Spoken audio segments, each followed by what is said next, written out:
Ever feel like life's a mirror, reflecting back all your thoughts? Like maybe, just maybe, you have more control over reality than you think. Hmm.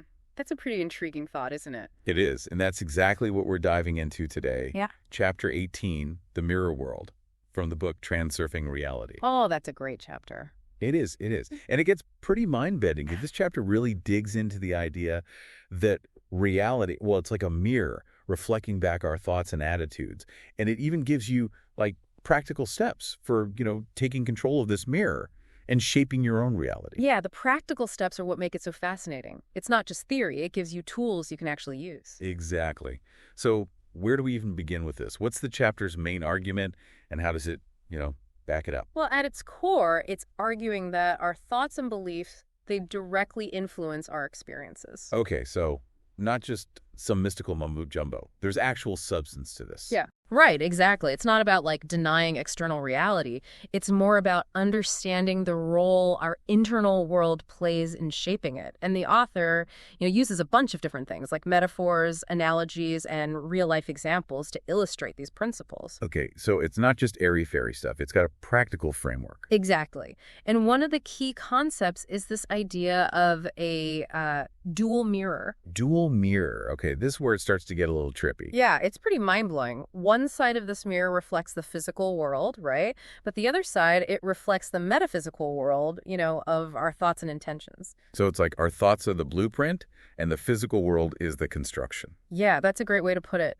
And what's even more mind-blowing is that the chapter suggests that even seemingly impossible dreams, they can become reality if we master the principles of this mirror. Hold on a second. Mirror's principles. What are those? Well, we'll dive into those a little bit later, but think of them as guidelines for working with this mirror to shape our reality. So before we jump into those, just to make sure I'm following, the basic idea is that our inner world, what we're thinking and feeling, is constantly projecting an image, and the outer world is just reflecting it back to us. Exactly. Okay, I'm starting to get the picture, but can you give me an example from the chapter, something concrete to help me grasp this? Absolutely. There's this great analogy about Venetian mirror makers. Venetian mirror makers. Yeah, they used to add gold to their amalgam, the substance used to make the mirror. And they did this to create a more flattering reflection. Ah, so like a real-life Instagram filter. Kind of, yeah. And the point is that even subtle shifts in our perception, like adding gold to the amalgam, can have a huge impact on what we experience. I'm loving these analogies. So basically, the chapter is saying we're all creating our own reality amalgam, like a unique blend of beliefs and attitudes that act as a filter for our experiences. Exactly. And it stresses the importance of choosing a dominant thought or belief to act as the foundation for this amalgam. Interesting. And what does the chapter suggest we use as that foundation? Well, there's this really powerful phrase in the chapter, "My world takes care of me." And the author really encourages readers to reflect on whether they truly believe this and how that belief, or lack thereof, might be shaping their lives. That's a big one. My world takes care of me. Do you actually believe that? It's an interesting question, isn't it? The author suggests that as children, we all inherently felt this way, like the world was a safe and supportive place. But somewhere along the way, many of us, lose that sense of trust and security. Yeah, I can see that. As we grow up, we encounter all sorts of, challenges and disappointments that can chip away at that belief. Exactly. And so the chapter challenges us to reclaim that feeling, to shift our perception back to one of abundance and support. Okay, that makes sense. But how do we actually do that? How do we get back to that childlike belief that my world takes care of me? Is that where these mirror principles come in? You got it. Okay, I am ready to dive into those principles. But first, a quick break. Yeah, so these 7 principles, they're like guidelines for mastering the art of mirroring, I guess you could say, for becoming, conscious creators of our reality. Okay, so they're not just like vague philosophical concepts. They're actual tools we can use. Exactly, yeah. And they offer practical techniques for shifting our perception, managing our energy, and aligning our inner world with our desired outcomes. All right, give me an example. What's one of these principles and how does it actually work? Okay, so one of the most important principles, and probably the most difficult to put into practice, is this idea of shifting our attention from the reflection to the image. Okay, break that down for me. What does that even mean? So basically, it means we need to stop dwelling on what's already happened, what we don't want, and instead focus on what we do want. like the desired outcome. Okay, so it's like, don't dwell on the past, focus on the future. Yeah. But our minds, they kind of have a habit of, gravitating towards the negative, replaying past mistakes, worrying about potential problems. Right. Yeah, exactly. And that's where, conscious effort comes in. The chapter really stresses the importance of becoming aware of our thought patterns and actively choosing to, redirect our focus. So we have to catch ourselves when we're spiraling and make a conscious choice to shift our attention to something more positive. Exactly. Yeah. It's like training a muscle. The more we practice shifting our attention to the positive, the stronger that mental muscle becomes. That makes sense. And, the chapter gives some really interesting examples of how this works in practice.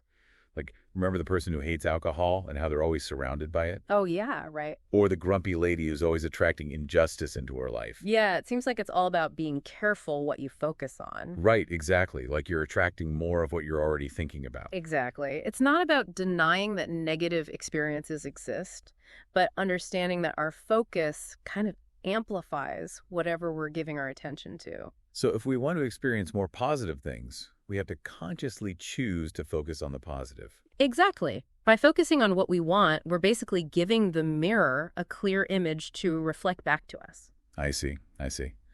This actually reminds me of another principle the chapter talks about, embracing any reflection as positive. Oh, yeah. That's a powerful one. Even the bad stuff. Even the bad stuff, yeah. The idea is to try to find the good, even in those really challenging situations. So it's like choosing to see the opportunity for growth in every experience. Yeah, exactly. It's about finding the lesson learned, the unexpected silver lining, even in those tough times. Okay, I get that we should try to find the good in every situation.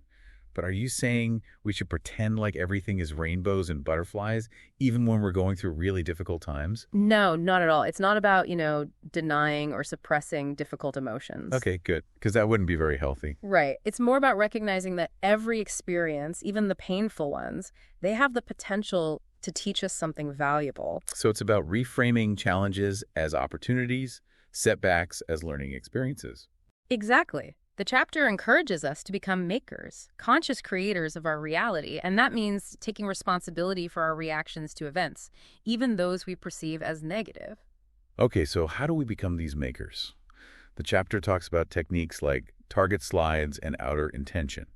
Can you break those down for me? Sure. So target slides, they're essentially a visualization technique. The chapter encourages us to create a really vivid mental picture of our desired outcome, like engaging all our senses to make it as real as possible in our mind's eye. It's not just vague wishing, it's about deliberate creation. So it's about creating a detailed blueprint for the reality we want to manifest. Right. But how do we go from the blueprint to the actual construction? That's where this outer intention comes in, right? Yeah, you got it. Outer intention is described as the force that bridges the gap between our inner world and the outer world. It's the energy that sets things in motion, aligning circumstances and events to bring our vision into reality. So it's like we visualize what we want, and then this outer intention makes it happen. That sounds almost magical. It's not quite that simple. The chapter does emphasize the importance of aligning our actions with our intentions. It's not enough to just visualize. We also have to take concrete steps towards our goals. So it's a combination of inner work, like visualization and mindset shifts, and outer work, like taking action and making choices that support our desired outcome. Exactly. It's about becoming conscious participants in the creation process rather than just passive observers. And it takes, patience and persistence. The chapter reminds us that the mirror doesn't work instantly. There's often a delay between the image we project and the reflection that manifests in reality. That makes sense. We can't just, snap our fingers and expect our dreams to materialize overnight. We have to trust the process and stay focused on what we want. Right. And remember, the chapter says we're not alone in this journey. There's a whole league of mirror makers out there, both consciously and unconsciously shaping reality. Hold on. League of Mirror Makers. Now I'm really intrigued. Who are these mirror makers and how do they influence reality? This League of Mirror Makers idea is really fascinating. Who are these people and how do they, actually influence reality? Well, they're all around us. They're the artists, the inventors, the entrepreneurs, the visionaries, anyone who dares to dream big and bring those unique creations into the world. They understand, consciously or unconsciously, that their thoughts and beliefs are shaping their reality and they act accordingly. So it's not just about, personal transformation then, it's also about contributing to a larger shift in consciousness, like on a collective level. Exactly. Each individual, acts like a point of light, radiating their unique frequency and influencing the field of consciousness around them. As more and more people awaken to their power as makers, the collective reality shifts towards, greater creativity, innovation, and possibility. Okay, I get that. But if everyone is shaping reality with their thoughts, doesn't that create, like, chaos? What about fate and free will? How does that all fit in? Well, the chapter does acknowledge this tension, but suggests that fate isn't like a fixed, unchangeable path. It's more like we have a choice to accept a preordained path or, actively shape our own. Our thoughts and beliefs determine which path we choose and how we experience it. So we're not just puppets of destiny. We have agency. Absolutely. The chapter really emphasizes that while certain events may be preordained, we have the power to choose how we respond to them and ultimately what kind of reality we create for ourselves. It's not about denying external forces, but understanding that we have an internal compass that can guide us, through the twists and turns of life. This is all so empowering. But the chapter also cautions against, like, relying too heavily on external sources for guidance. Things like horoscopes or prophecies. Right. It's not that those things are inherently bad, they can offer valuable insights, but the danger is, like, giving away our power, becoming dependent on external validation rather than trusting our own inner guidance. So it's like reading a map versus actually exploring the territory. The map can be helpful, but it's just a representation. The real adventure is in the direct experience. Exactly. And remember, the mirror reflects our fears as well as our beliefs. When we focus on, like, predictions of doom and gloom, we're inadvertently giving those scenarios energy, making them more likely to manifest. Right. It's like that saying, what you resist persists. Exactly. The more we fight against something, the more we empower it. Okay, that makes sense. So how do we navigate this world of infinite possibilities without becoming overwhelmed or lost in, the maze of reflections? The chapter gives a really simple but powerful guideline. Release your grip and allow the world to move with the alternative flow. Okay, so that sounds like a surrender, but not in a passive or defeatist way.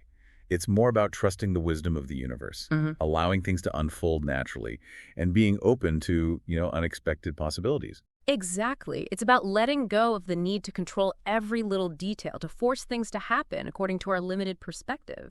It's about allowing the universe to surprise us, to guide us, and to show us a path we might never have imagined on our own.